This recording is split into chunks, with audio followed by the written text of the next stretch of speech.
Como todos los días 10, está con nosotros don Virgilio Almanzar, presidente del Comité Dominicano de los Derechos Humanos.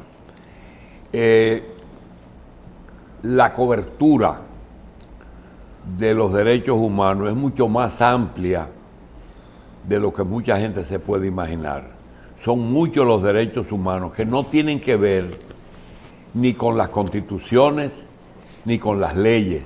Están por encima de todo eso. Son derechos que tienen los seres humanos que viven en el planeta Tierra. Y existen una serie de violaciones por parte de gobiernos y a veces nosotros mismos violamos nuestros propios derechos. Por eso, Virgilio Almanzar trata en lo posible de algunas áreas que deben de respetarse, de recordarlo aquí. Tenemos también el problema serio de que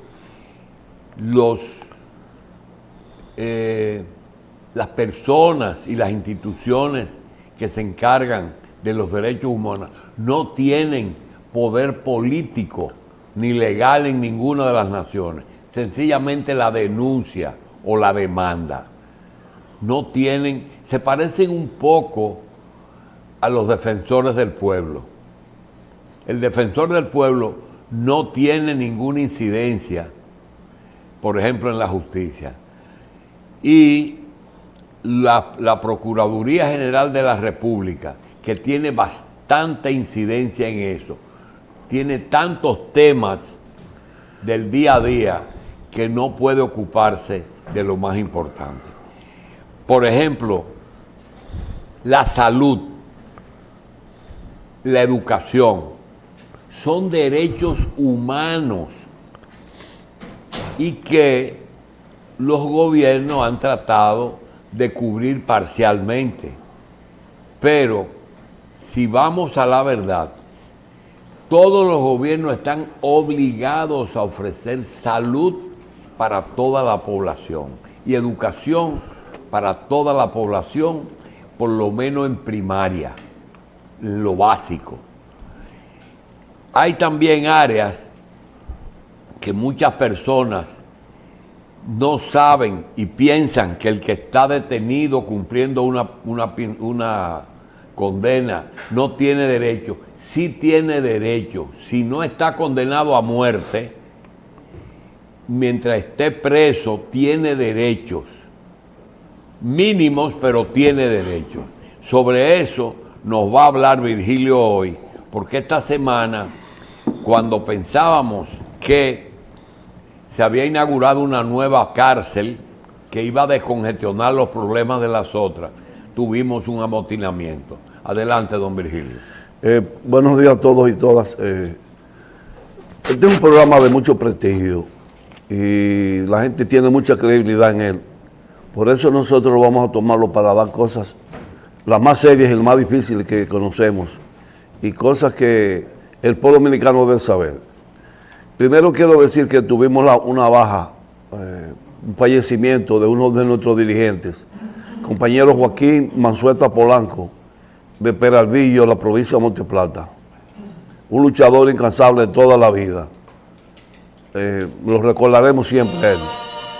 Segundo, queremos decir que el 19 tenemos un encuentro de la Directiva Nacional con el director de la Policía Nacional, a ver en qué medida nosotros podemos contribuir en la lucha contra el crimen y de la delincuencia, dentro de lo que es nuestro papel como educadores y como vigilantes del debido proceso. Y yo quiero decir que vi con mucha pena, podríamos decir, o mucha preocupación, decir al ministro de Salud Pública que se van a abrir 1.500 camas este año para enfermos psiquiátricos. Y yo me pregunto, ¿y qué pasó con el psiquiátrico del 28? Del kilómetro 28 de la Duarte, que la gente le llamaba siempre así. El pueblo dominicano no sabe qué pasó ahí. Ahí era que se recluían o se llevaban los enfermos ya mentales más difíciles, y un vicepresidente que tuvimos decidió sacarlo a todos y dejar un solo galpón y decir que le iban a dar tratamiento ambulatorio. Después de eso, todas las tierras que tenía ese... Se tomó la decisión de cerrar el 28. Sí.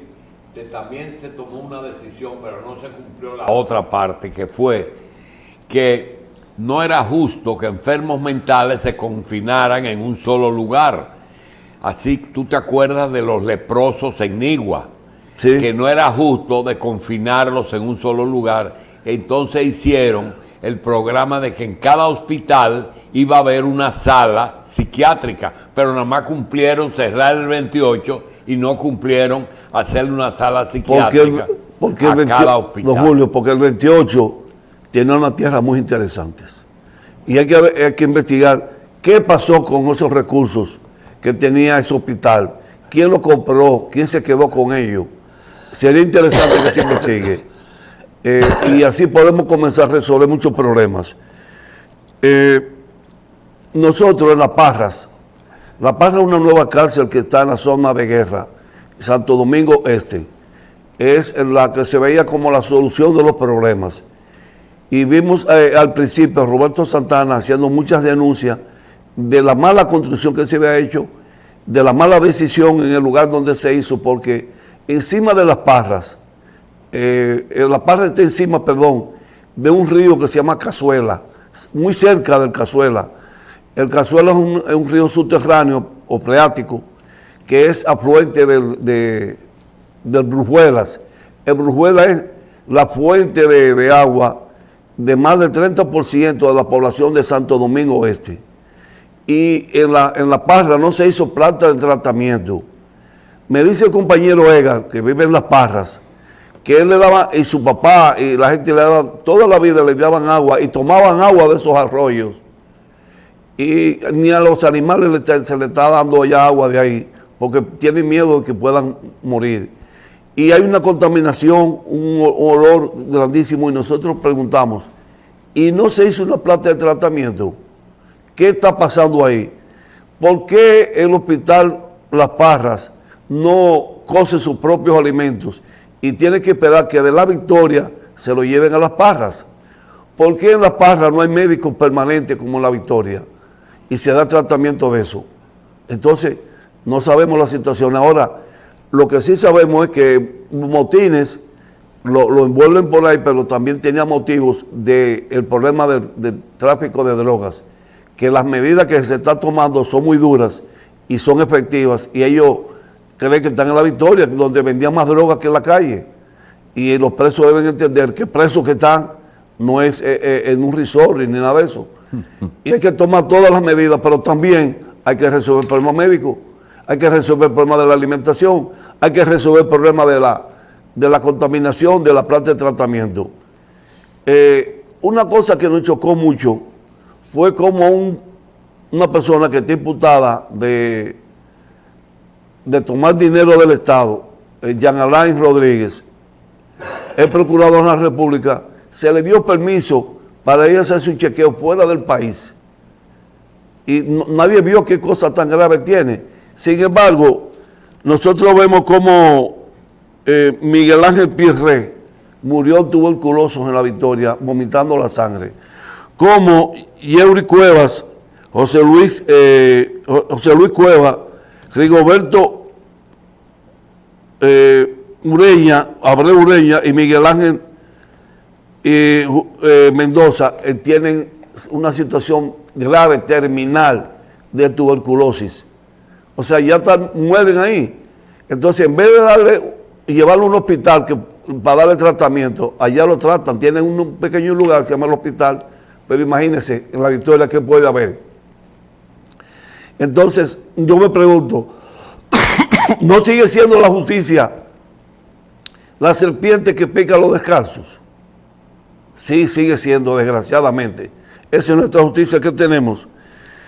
Queremos también decir que hay una serie de un proceso de lucha en el país y los compañeros nuestros tienen que incorporarse a todas las luchas de la gente, no necesariamente porque están de acuerdo, sino para defender el derecho a la protesta cívica y pacífica de la gente. El problema del Bauruco, que vimos a Leo Mercedes, mi hermano y compañero de toda la vida, encabezando parte de esa lucha. Lo que está pasando en el Pomier, que eso es grave. Señor, unas cuevas que son históricas, donde hay petroglifos y petrograbados que son parte de nuestros ancestros. Y entonces a eso se está destruyendo. Vemos la lucha que hay en el aguacate por el no vertedero y la lucha del septentrional, y nuestros compañeros deben incorporarse a esa lucha, porque es parte de lo de nosotros. Por último, nosotros queremos dejar una pregunta. Como no se pueden hacer encuestas públicas de los partidos políticos, podemos hacer encuestas de los funcionarios. ¿Cuál funcionario es el de peor desempeño? ¿El defensor del pueblo o el ministro del Medio Ambiente? Al pueblo que elija y que nos diga después. Bueno. Hay algo que quería decirte. Un problema que no es solamente dominicano. Es una gran encrucijada que tienen los gobiernos y el sistema judicial y carcelario en el mundo. Y consiste en el que crear bienestar en cárceles, es decir, como seres humanos, se merecen un mínimo de bienestar y de salud, de alimentación, mientras cumplen su condena, inclusive de rehabilitación para la reinserción en la sociedad. Pero hay una gran discusión que los gobiernos, algunos han decidido privatizar esos centros y otros han decidido no convertirlos en un lugar con tantos servicios resueltos que se convierta en que muchos pobres y muchas personas sin muchas oportunidades prefieran estar presos porque están mejor en una cárcel que en su casa y en la calle, porque le dan todo, le dan comida, le dan trabajo, los enseñan a trabajar, a veces hasta sueldos le dan en algunos países. Y entonces crear una situación de bienestar en las cárceles podía provocar o que los que están presos no quieran salir o que mucha gente que estén fuera quieren estar presos. Bueno, el ser humano tiene la capacidad, como todo ser vivo, de un proceso de adaptación, y a veces se adaptan y se sientan mejor otra vez en la cárcel. Hay gente que se conocen, es un tema para los psiquiatras y los psicólogos, de gente que no quiere salir de la cárcel, que ya hizo su hábitat ahí y entiende ahí. Ahora, al preso debe darse el tratamiento de dignidad de un ser humano, no importa la acusación, y debe hacerse un proceso educativo y práctico también de ejercicio, hacer cosas que le sirvan para cuando él regrese a la sociedad, regrese de manera positiva, de manera que pueda reincorporarse a la producción. Lo que no debemos permitir es el desorden que había en La Victoria, que quiero decir que el coronel que está en La Victoria está haciendo un trabajo ejemplar porque no se conocen problemas ni conflictos ni nada y se está controlando la situación que debe hacerse, el control de las drogas. Señores, La Victoria era un centro de distribución de drogas, como la 42 del Capotillo, por ejemplo.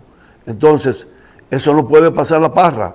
En La Parra hay que tomar otro tipo de medidas porque el preso que está, si lo que quiere es tener también todas las libertades que tiene La Victoria, de estar andando de celda por celda el día entero y sin control, eso no puede ser. Hay dos temas que yo quisiera no tratarlos hoy, porque cada uno merece no un comentario de Virgilio Almanzar, sino que hagamos un estudio, pero sobre todo tú que tienes una condición de que conoces ese tema a profundidad, porque eres hijo de un militar, de un policía, y conoce bien cómo se manejó y cómo se maneja eso. Virgilio, yo estoy amigo de algunos ex jefes policiales y siempre he querido y no he logrado que ellos viniesen aquí a contestarme una pregunta que quisiéramos solamente mencionarlo, porque es un tema muy delicado.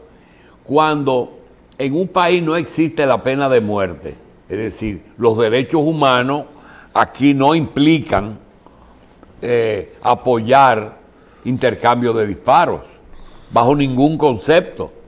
Si alguien comete un delito, que vaya a la justicia y cumpla su pena. Ahora, Mi pregunta es, como una solución fuera de la ley, a veces es necesario que la policía tenga personas que se dedican a eliminar delincuentes porque la justicia los suelta, porque se hacen intolerables en la sociedad y entonces le aplican lo de carta blanca, intercambio de disparos. ¿Eso es cierto? Sí. Pero no es necesario.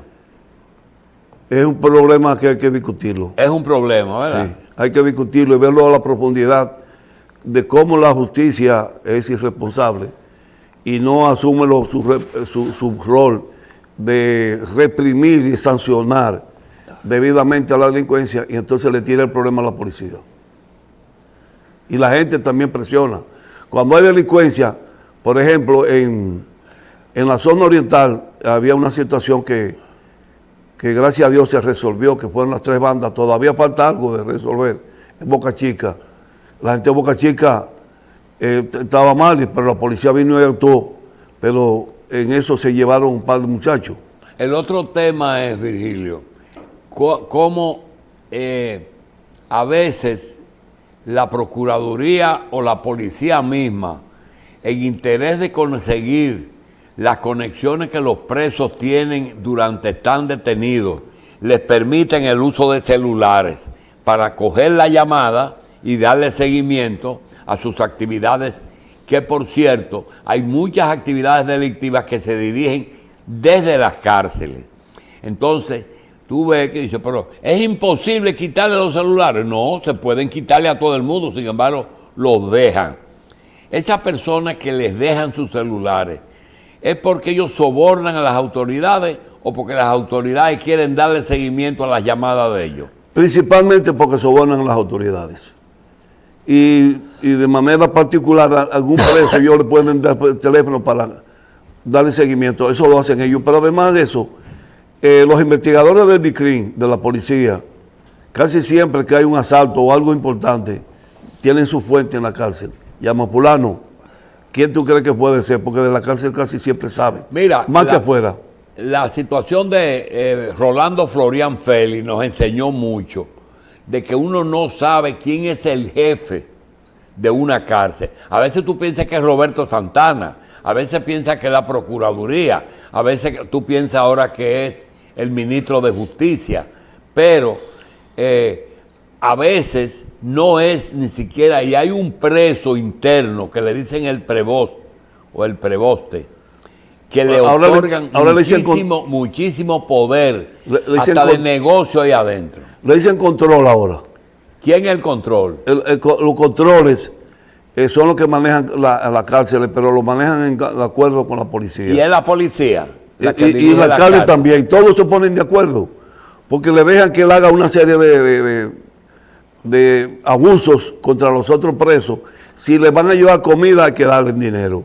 Si le van a llevar ropa, hay que darle dinero. Si le van a llevar un rabito, hay que llevarle dinero. Si le van a llevar mujeres. También. Y si le permiten lo que se llama ¿Permiten alguna salida irregular?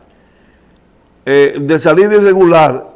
Pero yo vi ayer un motel frente a una cárcel y me dicen que a veces los carceleros permiten que algunos presos lo dejan ir al motel. No solamente eso, hay algunos presos que van a su casa a celebrar la Navidad. Ajá.